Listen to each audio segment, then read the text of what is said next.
लंबे समय से शिवराज कैबिनेट के विस्तार का इंतजार था, जिसकी हलचलें अब तेज हो गई हैं। मंगलवार रात को सीएम शिवराज सिंह चौहान ने राज्यपाल मंगूभाई पटेल से अचानक मुलाकात की, जिसके बाद मंत्रिमंडल में विस्तार की अटकलें और तेज हो गयी। सुबह तक तो चर्चा शुरू हो गई कि 4 विधायकों को मंत्री बनाया जा सकता है। इसमें गौरीशंकर बिसेन, राजेंद्र शुक्ला, जालम सिंह पटेल और राहुल लोधी के नाम सामने आने लगे। बीजेपी के प्रदेश अध्यक्ष वीडी शर्मा ने भी इन संभावनाओं से इनकार नहीं किया है। कुछ भी हो सकता है। मैंने कहा कि हमारे मुख्यमंत्री का विशेषाधिकार है और इसलिए उसमें जो भी निर्णय होगा वो आपके सामने आएगा। खैर, वीडी शर्मा ने भले ही मंत्रिमंडल विस्तार की खबरों पर खुलकर कुछ न कहा हो, विस्तार लगभग तय माना जा रहा है और जो नाम सामने आ रहे हैं उनकी वजह भी है। दरअसल 2018 में विंध्य में भाजपा को एक तरफा जीत मिली थी। 2018 में बीजेपी ने विंध्य की 30 में से 25 सीटें जीती थी।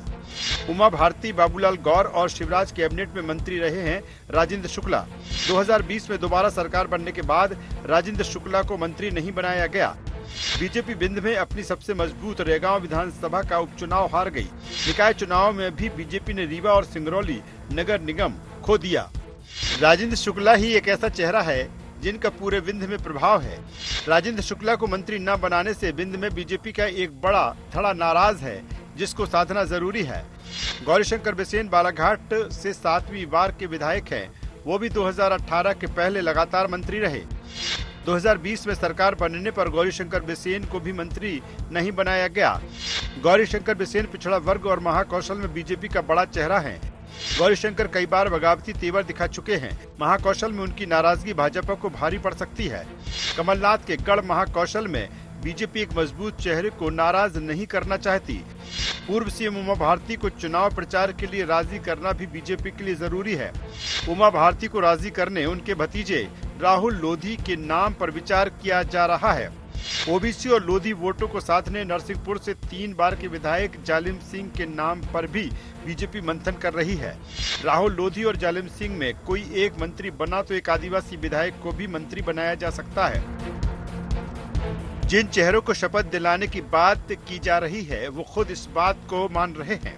मुझे मेरी पार्टी ने 7 बार विधायक चुना है, जनता ने चुना, पार्टी ने उम्मीदवार बनाया। 9 बार बालाघाट के क्षेत्र के लोगों ने मुझे विधानसभा के लिए वोट दिया है, 4 बार लोकसभा के लिए वोट दिया है। तो हम लोगों ने जीवन भर जनता की सेवा और राज्य के विकास के लिए समर्पित रहे। यह स्थिति हमारे राजेंद्र शुक्ल जी की भी है। उन्होंने रीवा संभाग में, शहडोल संभाग में, जिसको विंध्य हम कहते हैं, वहाँ पे 30 विधानसभा के क्षेत्र हैं, जिनमें 24 पर भारतीय जनता पार्टी के माननीय विधायक आज हैं। उधर कांग्रेस इस पर तंज कस रही है। कांग्रेस का कहना है कि सरकार बचाने की आखिरी कवायद है, लेकिन इससे बीजेपी को कोई फायदा नहीं होने वाला। विंध्य में, महाकौशल में ये सब इनकी जमीन खिसकी हुई है, उसको संभालने की कोशिश कर लेंगे। अब कुछ नहीं होगा, समय निकल चुका है। बीजेपी का समय खत्म, अब कांग्रेस का, कमलनाथ जी का समय। 114 नहीं, 174 से ज्यादा सीट कमलनाथ जी के नेतृत्व में आई और कांग्रेस सरकार में। सीएम शिवराज सिंह चौहान ने मंगलवार देर शाम राज्यपाल मंगूभाई पटेल से मुलाकात कर ली है और माना जा रहा है जो नाम तय होंगे उनको 1-2 दिन में शपथ दिलाई जा सकती है।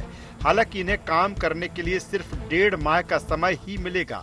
अब देखना ये होगा कि क्या इससे बीजेपी डैमेज कंट्रोल करने के साथ जातीय और क्षेत्रीय समीकरण साधने में कामयाब हो पाती है। Bureau report, IND 24।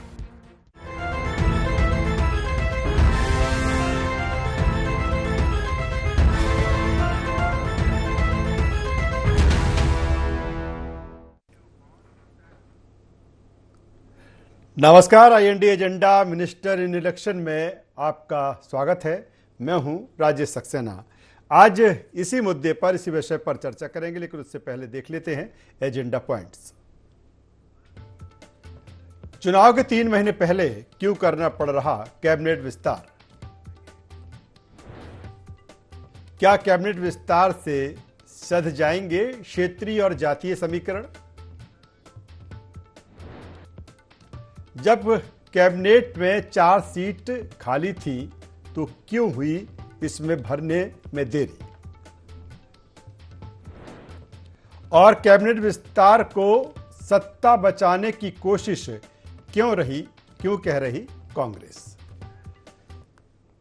तो ये अहम एजेंडा पॉइंट्स हैं जिसके इर्द गिर्द आज की हमारी ये चर्चा होगी, डिबेट होगी। जिस तरह से जो चुनावी समर है तमाम सारे समीकरण उसमें साधे जा रहे हैं, चाहे सत्ताधारी दल भारतीय जनता पार्टी हो या फिर विपक्ष में बैठी कांग्रेस। अब बात की जाए सरकार की, भारतीय जनता पार्टी की, तो जिस तरह से शिवराज कैबिनेट का विस्तार होने जा रहा है और 1-2 दिन में ये विस्तार हो सकता है और 2 नाम सबसे ऊपर हैं। एक विंध्य का बड़ा चेहरा राजेंद्र शुक्ल और दूसरा बालाघाट से महाकौशल का चेहरा गौरीशंकर बिसेन। इसके अलावा राहुल लोधी और जालिम सिंह पटेल का भी नाम है और कहा जा रहा है कि इसके जरिए कहीं ना कहीं चाहे क्षेत्रीय समीकरण हो या जातिगत समीकरण हो, ये साधे जाएंगे। लेकिन सवाल इस बात को लेकर है कि जब मंत्रिमंडल विस्तार ही होना था तो कुछ दिन पहले हो जाता। चुनाव के इतने नज़दीक मंत्रिमंडल के विस्तार के आखिर मायने क्या हैं, इस पर कांग्रेस सवाल भी खड़ी कर रही है। आज इसी पर चर्चा होगी, बातचीत होगी। चर्चा शुरू करें उससे पहले अपने मेहमानों से आपका तारुफ करा देते हैं, परिचय करा देते हैं, फिर इस चर्चा को, इस डिबेट को हम आगे बढ़ाएंगे। 3 मेहमान हमारे साथ में हैं। हमारे साथ में हैं पंकज चतुर्वेदी जी, प्रदेश प्रवक्ता भारतीय जनता पार्टी। स्वागत करता हूं पंकज जी आपका। हमारे साथ में है संतोष सिंह गौतम जी, उपाध्यक्ष मीडिया विभाग मध्य प्रदेश कांग्रेस। आपका स्वागत है। वरिष्ठ पत्रकार रमेश शर्मा जी हमारे साथ में। रमेश जी आपका भी स्वागत करता हूँ और सीधे पंकज चतुर्वेदी साहब के पास में आता हूँ। पंकज जी, जिस तरह से मंत्रिमंडल विस्तार को लेकर ये माना जा रहा है कि सब कुछ अब फाइनल है, किसी भी समय जो नए मंत्री हैं उनको शपथ दिला दी जाएगी, राज्यपाल से भी चर्चा हो गई है। लेकिन सवाल इस बात को लेकर है कि 1.5 महीने पहले चुनाव के मंत्रिमंडल का जो विस्तार है उसके आखिर मायने क्या हैं? देखिए राजेश जी, मंत्रिमंडल का विस्तार है या नहीं, इसकी औपचारिक जानकारी न तो आपके पास है ना मेरे पास है। और आप मीडिया का एक सशक्त मंच है, तो मीडिया के मंच पर जैसी चर्चाएं हैं और संभावनाओं के आधार पर हम भी चर्चा कर रहे हैं। तो संभावनाओं के आधार पर कोई निष्कर्ष स्थापित करना मुझे लगता है कि उचित नहीं होता, ऐसा मैं व्यक्तिगत तौर पर मानता हूँ। जहां तक मंत्रिमंडल विस्तार का विषय है, तो हमारे संविधान में ये व्यवस्था बहुत स्थापित है और निर्विवाद रूप से स्थापित है कि यदि देश के मंत्रिमंडल का विषय आए तो प्रधानमंत्री जी जो भी होते हैं उनका विशेष अधिकार होता है कि कब और कब मंत्रिमंडल निर्धारित करना है यानी गठित करना है, पुनर्गठित करना है, किसी को सम्मिलित करना है या मंत्रिमंडल से पृथक करना है। ये सब प्रधानमंत्री तय करते हैं देश के संदर्भ में। और यही प्रक्रिया यदि राज्य का संदर्भ आता है तो किसी भी राज्य के मुख्यमंत्री की, किसी पार्टी के मुख्यमंत्री हो, ये लागू होती है। जहां तक इस अनुमान की बातचीत करें तो राजेश जी अभी तो अनुमान है और जैसा आपने कहा कि लगभग फाइनल है। सर, तो मैं राजनीतिक कार्य करता हूँ राजेश जी, तो लगभग फाइनल में वो जो लग और भाग है ना, उसमें बहुत सारी चीजें आ जाती हैं। लेकिन एक चीज और है, इसको थोड़ा पुख्ता कर देते हैं पंकज जी, कि जब जिन नामों की चर्चा हम सबसे प्रमुखता से कर रहे हैं, हम कह रहे हैं कि राजेंद्र शुक्ल जो कि एक बड़ा चेहरा है विंध्य का, और दूसरी तरफ महाकौशल के चेहरे की बात करें गौरीशंकर बिसेन की। जब गौरीशंकर बिसेन से IND24 ने बातचीत की तो उन्होंने ये कहा कि हमने 7 बार के हम विधायक हैं, इतनी हमने सेवा की है। और दूसरी तरफ उन्होंने जिक्र राजेंद्र शुक्ल जी का भी किया है, तो उनकी तरफ से लगातार बधाइयों का तांता भी है। तो ये परिवेश, ये चित्र, दृश्य बताता है पंकज जी कि सब कुछ अब फाइनल है और शपथ की तैयारी है। राजेश जी, मेरी तो उस हर भारतीय जनता पार्टी के विधायक के साथ शुभकामना है जो मंत्रिमंडलीय माने के पात्र और सारे विधायक पात्र हैं। और मैंने गौरीशंकर जी का बयान अभी आपकी स्क्रीन पर सुना और उन्होंने अपने 9 बार के जनप्रतिनिधि के कार्यकाल का उल्लेख किया, लोकसभा का उल्लेख किया, विधानसभा का उल्लेख किया। और निश्चित तौर पर यदि गौरीशंकर बिसेन जी की बात करें तो एक लंबा और सुदीर्घ राजनीतिक अनुभव है। राजेंद्र शुक्ला जी का है और आप जिन नामों की चर्चा करें निश्चित तौर पर योग्य नाम है। वो जालिम सिंह पटेल नहीं, जालम सिंह पटेल है। जालिम नहीं, वैसे वो बहुत अच्छे व्यक्ति हैं जालम सिंह पटेल जी। वो पहले मंत्री भी रहे इस मध्य प्रदेश में। और एक नाम राहुल लोधी जी का आपने लिया। तो ये सब के सब योग्य लोग हैं, लेकिन ये मंत्री। चलिए पंकज जी, आगे आता हूं आपके साथ में और अन्य पहलुओं पर भी चर्चा करता हूं। हमारे साथ संतोष सिंह गौतम जी हैं। संतोष सिंह जी, आपको क्यों लग रहा है, ठीक है अगर मंत्रिमंडल विस्तार होता है तो ये तो मुख्यमंत्री का विशेषाधिकार है और एक पार्टी का भी ये लुकआउट है कि किस समय क्या करें, क्योंकि जब तमाम तरीके के जो चुनावी फैक्टर हैं, जो समीकरण साधे जा रहे हैं, शायद एक तैयारी इसको लेकर भी है। आप कह रहे हैं कि सरकार बचाने की आखिरी कवायद है।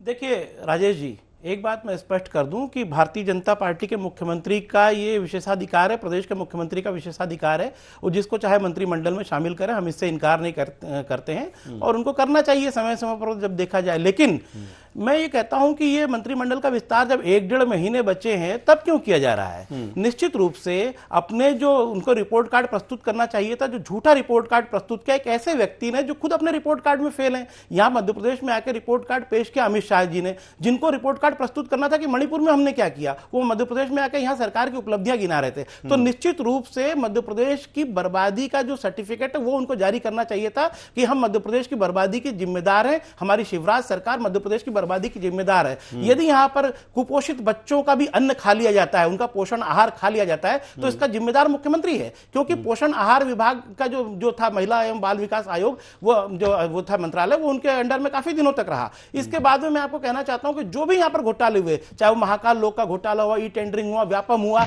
सबने मध्य प्रदेश को बर्बाद किया है तिल तिल करके। चाहे रेत का अवैध उत्खनन हो, डंपर चलाया गया हो, नोट गिनने की मशीनों से यहां पर नोट गिने गए भ्रष्टाचार के। तो अब जो है मध्य प्रदेश की बर्बादी के बाद इस मंत्रिमंडल विस्तार के द्वारा ये मंत्री 1.5 महीने में मध्य प्रदेश के विकास में कौन सा योगदान दे देंगे, ये पूरा मध्य प्रदेश जानना चाहता है। मैं तो समझता हूं कि जिन विधायकों ने जो मंत्री बने, उन्होंने जो मलाई खाई है मध्य प्रदेश की, उस मलाई में जिनको हिस्सा नहीं मिला वो एक बहुत लंबी लिस्ट है। तो वो भी मलाई में अपना हिस्सा चाह रहे हैं, क्योंकि वो जान रहे हैं कि मध्य प्रदेश का विकास इन्होंने कौन सा कर दिया जो पहले से मंत्री हैं, ये तो मलाई खा रहे थे। तो अब जिनको मलाई नहीं मिली वो पूरी तरह से दबाव बना रहे हैं मुख्यमंत्री पर कि हमें भी मंत्री बनाया जाए। तो अब जाते जाते थोड़ी बहुत मलाई जिनमें बांटी जा सकती है उनमें बांटेंगे, लेकिन इससे मैं समझता हूं कि और बड़ा व्यापक असंतोष उभरने वाला है, क्योंकि 1 महीने के अंदर मैं नहीं समझता हूं, और मैं नहीं समझता हूं कि मेरे विद्वान साथी पंकज जी भी इस बात को स्वीकार करेंगे, रमेश जी भी जब बैठे हैं विश्लेषक के रूप में ये भी स्वीकार करेंगे कि 1 महीने में ऐसा कौन सा निर्णय कर देंगे ये लोग जिससे मध्य प्रदेश की स्थिति में कोई फर्क पड़ जाएगा। मध्य प्रदेश की तुलना तो बिहार और झारखंड से पहले से ही हो रही है, ये क्या करेंगे ऐसा जिससे मध्य प्रदेश को कुछ फायदा मिले? रमेश जी, जिन समीकरणों की हम बात कर रहे हैं, क्या वाकई इनसे जो एक तैयारी है, जो एक स्ट्रेटजी, जो रणनीति है पार्टी की, वो समीकरण सध जाएंगे? देखिए, मोटे तौर पर यह 2 बातें हैं, हर सिक्के के 2 पहलू हैं, इसमें कोई शक नहीं है। जो हमारे दोनों राजनीतिक प्रतिनिधियों ने कहा, मुख्यमंत्री का अधिकार है, वो ठीक है का अधिकार है, लेकिन निश्चित रूप से यदि मंत्रिमंडल का विस्तार होता है और 4 नए मंत्री बनाते हैं तो मुझे बहुत आश्चर्य होगा। उसका कारण ये है कि कहने के लिए 3 महीने हैं चुनाव के, लेकिन मोटे तौर पर सरकार की जो कार्यशैली रहती है, किसी भी दल की सरकार हो, तो वो 31 अगस्त तक सारे काम पूरे कर लेंगे। जो अत्यावश्यक काम होंगे वो 15 सितंबर तक जाएंगे। बाकी 15 दिन जो रखे जाते हैं, क्योंकि अक्टूबर के फर्स्ट वीक में आचार संहिता लग जाएगी, तो बाकी 15 दिन जो रखे जाते हैं वो उन कामों की वजह से कोई रह जाता है, कोई और कारण होता है, किसी को पुनर्विचार करना होता है, तो उसके आखिर में 15 दिन रखे जाते हैं। तो कायदे से मेरी दृष्टि से तो काम करने के केवल 1.25 महीना ही बचा है। उस 1.25 महीने के लिए मंत्रिमंडल का विस्तार मुझे आश्चर्यजनक लग रहा है। इसमें कोई शक नहीं कि राजेंद्र शुक्ल हो या गौरीशंकर जी बिसेन हो, इनको मंत्रिमंडल में ना लेकर के मेरी दृष्टि में इनके व्यक्तित्व के साथ अन्याय हुआ। अगर लेते हैं तो वो ठीक होगा, लेकिन एक आश्चर्य ये है कि केवल अब उनको काम करने के 20-25 दिन बनेंगे। आचार संहिता में सारे अधिकार मंत्रियों के सीमित हो जाते हैं, तो मुझे तो इसमें बहुत आश्चर्यजनक लगेगा। एक और बात है, क्योंकि 4 स्थान खाली थे तो कई और लोग भी थे, लेकिन इससे जितना समीकरण सधेगा उससे ज्यादा असंतोष भी उत्पन्न होगा। तो मेरी दृष्टि में अगर मंत्रिमंडल का विस्तार होता तो मुझे बहुत आश्चर्य होगा इस निर्णय का। जी, क्या एक बात और है यहाँ पर रमेश जी, कि उमा भारती जी ने कई महीनों पहले ये बात कही थी कि जब वर्ग संघर्ष को लेकर उन्होंने एक जिक्र किया था, उन्होंने विंध्य का भी जिक्र किया था कि वहाँ पर ब्राह्मणों की उपेक्षा हुई, या फिर उन्होंने बुंदेलखंड का जिक्र किया था कि ओबीसी की हुई। क्या अगर ऐसा होता है वाकई, तो क्या वो वही चीजें हैं जो उमा भारती पहले इंडिकेट कर चुकी थी? देखिए मोटे तो निश्चित रूप से उन्होंने कहा और उनके कहने से ही प्रीतम लोधी को भाजपा ने टिकट दिया है। तो कुल मिलाकर के उनका कहना अपनी जगह है, वो संत हैं, वो कुछ भी कह सकती हैं, लेकिन मेरी दृष्टि में उनका ये कहना कि किसी ओबीसी के साथ अनुचित व्यवहार हुआ है, किसी एससी के साथ, मेरी दृष्टि से ये वक्तव्य भी बिल्कुल उचित नहीं है।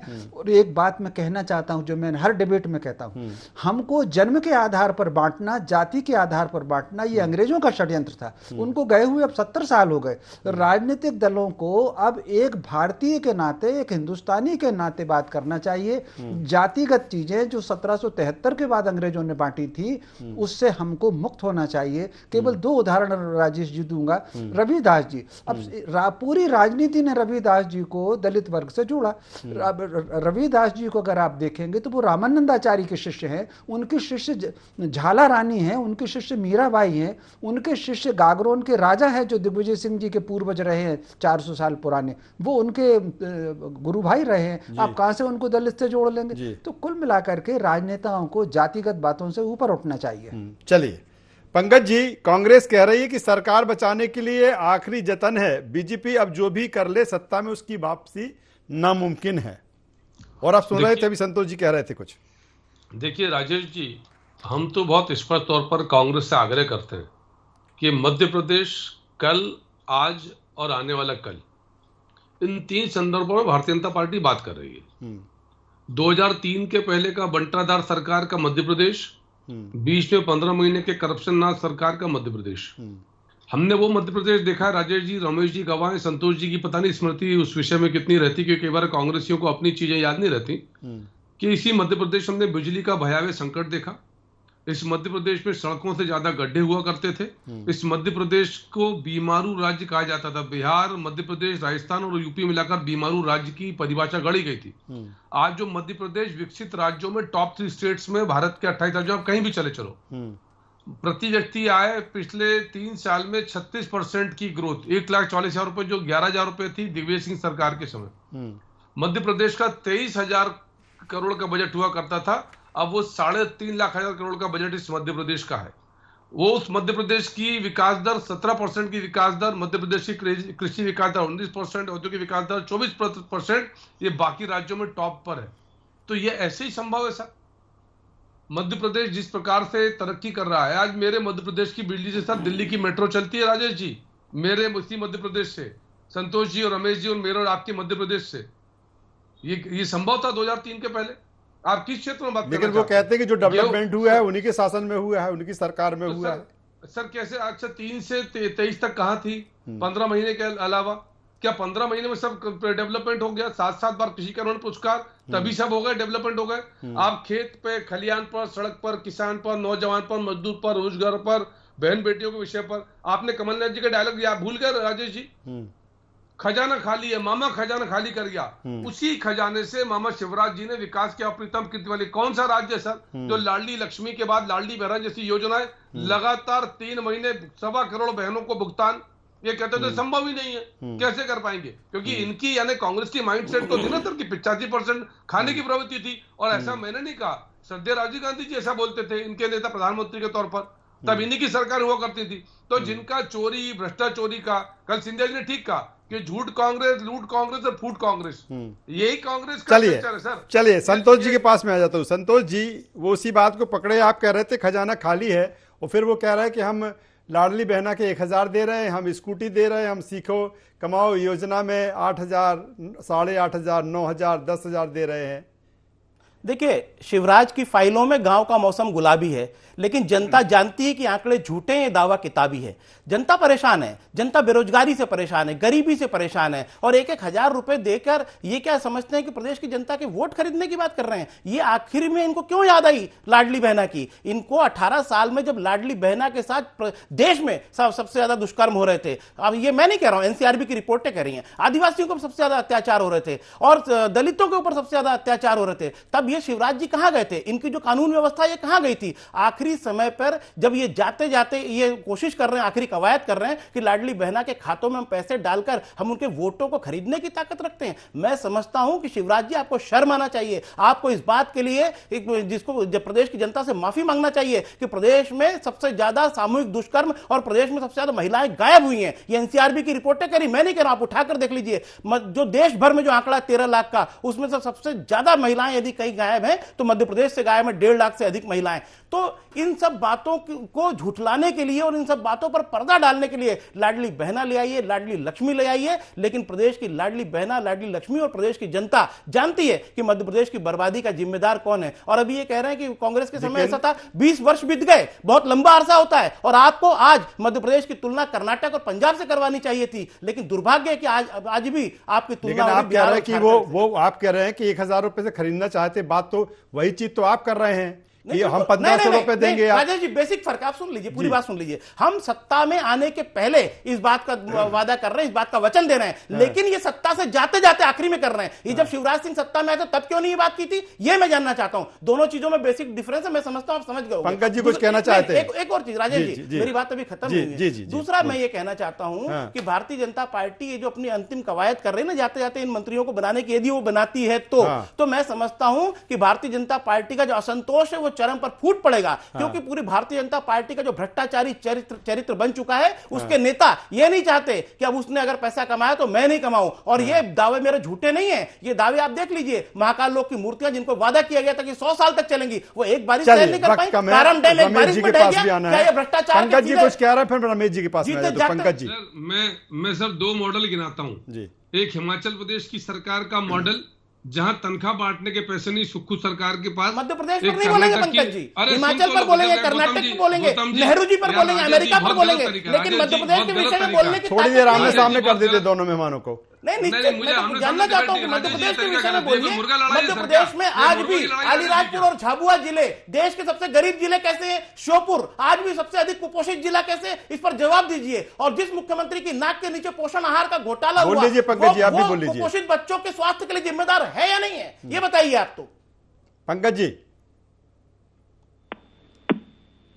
मुझे लगता है पंकज जी से जो हमारा संपर्क है वो भी फिलहाल टूट गया। सीधे रमेश जी के पास में आता हूं। रमेश जी, जिस तरह की अब ये जंग और ये लड़ाई या जो समर दिख रहा है, किस रूप में ये देखें? ठीक है, मंत्रिमंडल का विस्तार जिस तरह से चर्चा है, तमाम सारे समीकरण और फैक्टर की उसमें बात हो रही है। एक तरफ रिपोर्ट कार्ड पेश किया जा रहा है और रिपोर्ट कार्ड मांगा भी जा रहा है।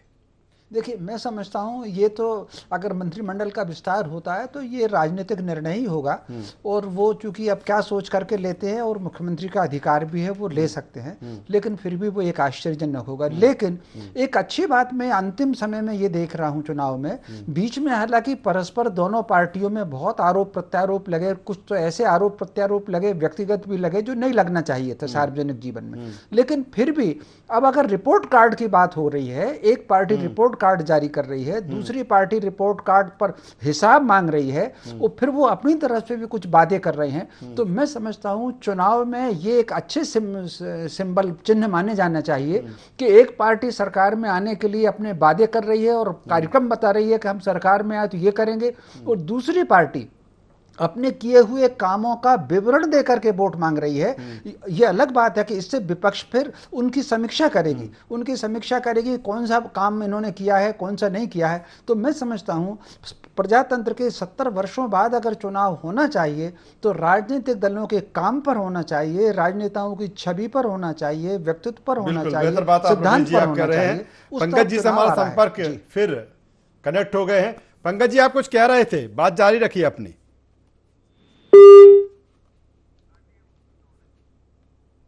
चलिए संतोष जी, आखिर में मैं ये जानना चाहता हूं कि अगर बात की जाए, समर की बात की जाए, उन्होंने 39 नामों की सूची जारी कर दी, उन्होंने अपना रिपोर्ट कार्ड उन्होंने सामने रख दिया, पूरा केंद्रीय नेतृत्व उसमें लगा है।